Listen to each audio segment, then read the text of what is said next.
Reserve bank of India यानी RBI ने 2000 के नोटों पर बड़ा फैसला लेते हुए इसे चलन से वापस लेने का ऐलान किया। ये फैसला क्लीन नोट पॉलिसी के तहत लिया गया। नोट बदलने के फैसले पर कई सवाल भी उठ रहे हैं कि आखिर नोटबंदी के इतने साल बाद 2000 के नोट को चलन से बाहर क्यों किया गया। इस बीच प्रधानमंत्री के पूर्व प्रधान सचिव नृपेंद्र मिश्र ने कहा है कि पीएम मोदी 2000 का नोट लाना चाहते ही नहीं थे। उन्होंने कहा 2016 में की गई नोटबंदी के बाद प्रधानमंत्री नहीं चाहते थे कि इतना बड़ा नोट मार्केट में आए, लेकिन शॉर्ट टर्म मूव के तौर पर इसे जारी करना पड़ा। बता दें कि नृपेंद्र मिश्र नोटबंदी के वक्त प्रधानमंत्री के प्रधान सचिव थे।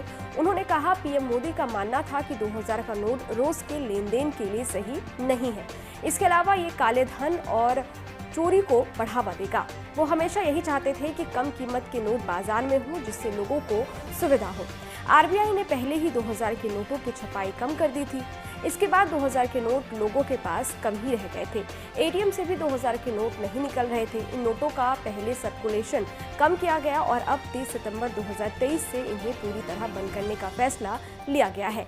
मिश्र ने कहा है कि आरबीआई का ये कदम नोटबंदी जैसा नहीं है, बल्कि ये एक रूटीन प्रक्रिया है। उन्होंने कहा 2000 रुपए के नोटों को वापस लेना पीएम मोदी के मॉड्यूलर बिल्डिंग अप्रोच को दिखाता है। 2018-19 में ही इसकी छपाई रोक दी गई थी। नोटबंदी के वक्त 500 और 1000 के नोटों के बंद होने के बाद इस नोट को लाया गया था। जब बाजार में 500, 200 और 100 के नोट आए थे तो इन नोटों को कम किया जाने लगा था। वित्त सचिव टी सोमनाथ ने कहा है कि ये नोटबंदी जैसा फैसला नहीं है और अर्थव्यवस्था पर इसका कोई प्रभाव नहीं पड़ेगा। वहीं आरबीआई के 2000 के नोट वापस लेने के फैसले पर पहली बार बसपा प्रमुख मायावती ने अपनी प्रतिक्रिया दी है। मायावती ने आरबीआई के फैसले को जनहित को सीधे तौर पर प्रभावित करने वाला फैसला बताते हुए ट्वीट किया, करेंसी व उसकी विश्व बाजार में कीमत का संबंध देश का हित व प्रतिष्ठा से जुड़ा होने के कारण इसमें जल्दी बदलाव करना जनहित को सीधे तौर पर प्रभावित करता है।